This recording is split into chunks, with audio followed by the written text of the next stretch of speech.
Ah, Disney, a land of magic in the kingdom of our childhood. Their stories made us feel part of a fairy tale world and fell out there. At least for me, I really did believe that everything was possible. Until it wasn't. By now, it's no revelation that Disney's new motto seems to be profits over pixie dust. No more magic, no dreams, no romantic arcs, really. And above all, no more originality. It's been a while since we started noticing a crisis brewing with a bunch of soulless live actions that are clearly nothing but cash grabs wearing Mickey Mouse ears. But among this parade of lifeless remakes and failed attempts to return to their glory days, there's one film that stands out, one that dared to do things differently.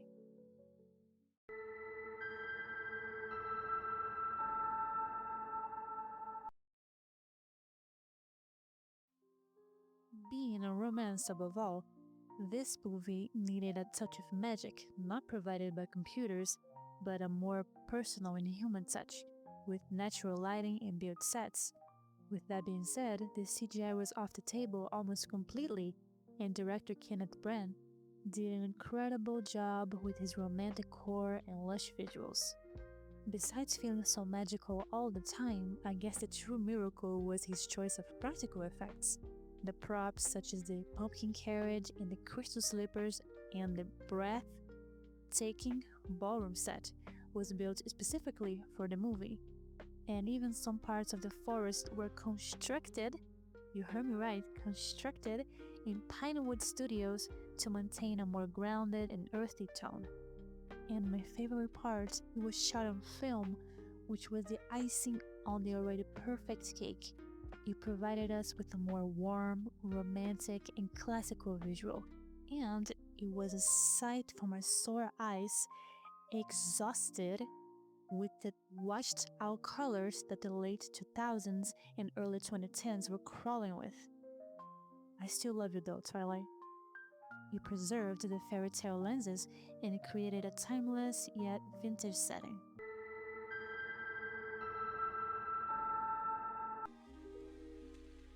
I seriously can't get over how beautiful Lily James is. The choice of her playing this main role fitted like a glove, and her kind personality and calm energy captured the core essence of Cinderella. She looks absolutely incredible. The hair, the rosy cheeks, her mannerisms, a true princess like girl. Richard Maiden is so attractive, it's almost insulting. I'm gay, so that should say a lot about his character. His smile and sweet attitude and respect towards Ella. Cate Blanchett stole all of the things she was in. Of course, it's hard not to notice a goddess, even when she's in the background, but her entrance and the costumes were golden age of Hollywood textbook. It reminded me of Joan Crawford and Bette Davis, always elegant with a bit of femme fatale energy, and it suits her so well. And oh my god, Helena Bonham Carter, she is she is a fairy godmother.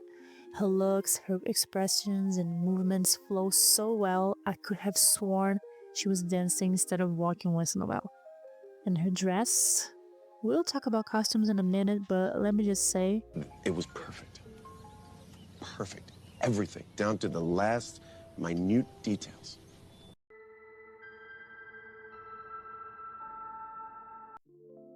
I really don't think we need to preface this story here just because pretty much everyone knows what Cinderella is all about.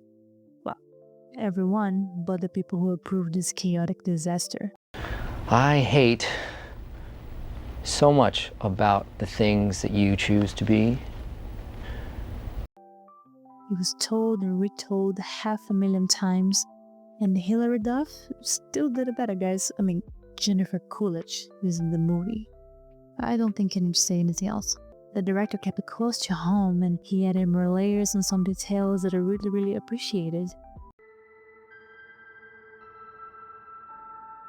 Ella's mother resembles her, not only in their light glowy skin and golden hair, but their mannerisms and beliefs as well. It's really neat and sweet to see how close their relationship was and how her mother truly was an inspiration to her. And her motto about having courage and be kind was really sweet and more powerful than we ever gave her credit for. Her death was heartbreaking and raw, and you can still feel her presence in the house, even after she's gone, which I found haunting and beautiful at the same time. Her father reminded me of Maurice, Belle's dad, maybe because of his constant travels and kind of tacky sense of humor too. He was really caring and loving, and I really appreciated how instead of trying to force the stepmother as a motherly figure, he just stated that she was just someone that could brighten the house again and make him happy. His death? Traumatizing. Thanks for that, Disney. It was off screen, even more so than the mother's, but Ella's reaction to the news really broke my heart. The way she slides down to the door and cries, the camera goes further to evoke the feeling of loneliness, showing us the empty and lonely hall. Now she doesn't have anyone, at least for the time being. I don't know about you guys, but I don't remember any kind of past or backstory to support original stepmother's issues with Cinderella, other than stepmother be mean here. And this is where I need y'all to bear with me because I swear I have a point, just hear me out. Here, both Ella and Lady Tremaine are like perfect opposites. Both of them deal with their losses and grief in a different and relatable way, right? Ella holds on dearly to her memories with her parents, but you can also tell she have problems letting things go. When asked why she didn't just leave the house, she says, They treat me as well as they're able. this isn't exactly a problem, but it showcases her gripping on to the past, because truly it was all she had at that point. Lady Tremaine, on the other hand, lost her husband, her house, her belongings, and was left with two scumbags who were nothing but shallow and spoiled, and Lucifer, which is probably the best one of the family. She also didn't have anybody to look out for her and her daughters, and as time went by, she got desperate. I mean, we cannot blame her. Let's not forget about the time the movie set on, and not being married to a wealthy man could easily send any woman to rock bottom. And in Ella's father, she saw a man who wanted a second chance at love, just like her. The thing is, it wasn't love, but convenience. I like to think that in an alternative reality where her parents maybe died early on or her childhood or just have an indifference, Ella could become a version of Lady Tremaine, broken, cold, and grieving for a life she could have had.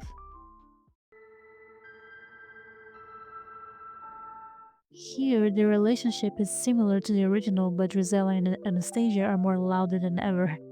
They're comic relief for sure, but also they spoke whatever was in their minds frequently to Ella's face. I love this moment when they arrive at the farmhouse for the first time and say, What did she say? She wants to show us around her farmhouse. She's proud of it, I think. it's rude, funny, and obnoxious at the same time, pretty much lift their personalities. They aren't just as near as cruel as Lady Tremaine, but a couple of wannabes who don't know any better, and it's actually quite entertaining.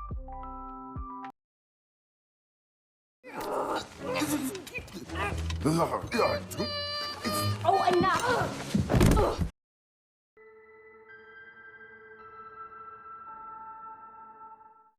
I really love the scene where she appears at the worst possible time. I mean, the girl's having a breakdown.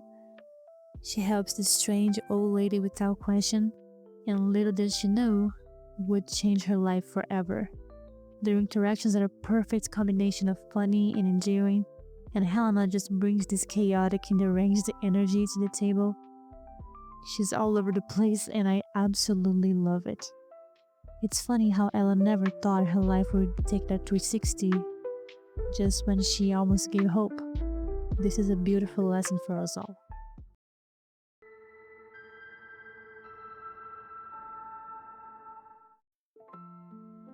Definitely my favorite improvement over the original and the heart of the movie. Their meetup is really sweet, you guys. I love this shot so much.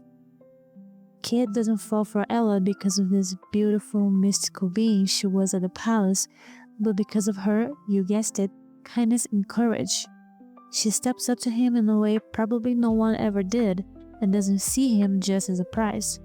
As a matter of fact, he didn't even tell her about his true identity until way later in the movie, which I absolutely love. They have enough of screen time together so we can see the chemistry and care for each other, growing through their conversations and interactions. The way they understand each other with few words, we can just see they're just meant to be.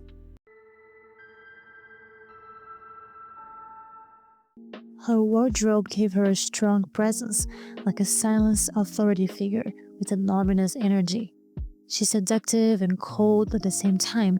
Her signature color is emerald green, which is often associated with envy and power, and it suits her so well. Her first appearance in the movie says it all. Her goal is to get all the attention, but never show how much she craves for it, and it worked. Her dress is the most interesting of the whole movie. It's filled with built-in lights that twinkle whenever she uses her magic, and it's such a neat detail. He actually sparkled so much that they had to adjust the lighting during filming because it could overwhelm the shot.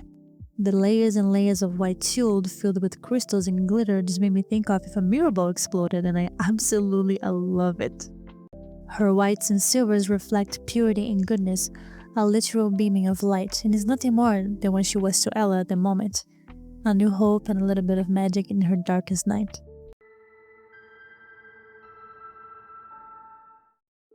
In his early scenes in the forest, he's dressed in earthy brown and green, grounded tones that reflect his love for the outdoors and curiosity. At the ball, he wears this powder blue military-style jacket with golden detail with white trousers. He looks just like a classical Disney prince. There's no other way to describe how he looks straight out of a happy ever after ending. And the fact that he matches Ella's gown is just like poetry to me. And now the icing on the cake. The glass slippers were made with 3D printed Swarovski crystal, and Lily James actually never even wore them because of its fragility. It was all about her own identity. Only Ella could wear it. And for me, it symbolizes her uniqueness, of course. But the shoes, already mesmerizing on their own, wouldn't be complete if it wasn't for the dress. I seriously can't get over how simply breathtaking the dress is. And while watching the movie again for this video, I couldn't help but cry when I saw it. It was like the first time all over again, and this is what makes it so special for me. The colors aren't just silver or a flat blue, but a blended mixture of periwinkle, lavender, silver, and icy blue, like it was made from liquid magic. Every time she moves, it's like a shooting star just flowing through the ballroom. The 10,000 crystals and 10 layers of floating silk made Ella look just the way she probably fell into Kate's arms, like flying in a dream. The butterflies on her shoulders looked like a soft embrace, and it's part of who she is. Not only that, but a very well-known symbol of transformation and freedom. It's like she finally came to terms to who she was always meant to be when she almost gave up. It's more than just a beautiful dress, it's a metamorphosis. Her final wedding dress is way more grounded, also felt lighter, and the flowers reminded me of her mother, with her flower dresses and clips in her hair. It's simpler but elegant and still magical just like her. It's a perfect ending for a girl who never wanted to be a princess, just to be free to love. And that moment, she truly became our Cinderella. After all of this, we can truly see how the people involved in this movie truly cared for every single bit of it. The details we are still noticing to this day, the memorable costumes, the score, the practical sets. The crew really did love this project, which made me love it too. However, this magic slips through my fingers every single time I compare this to their other recent work. Unfortunately, without any fault of its own, Cinderella was responsible for the live-action aftermath we keep living to this day.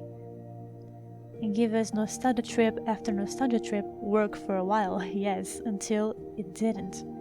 Because we know they don't care anymore. They don't have to. I used to scream of joy whenever my mom brought me another DVD after her work in the late afternoon.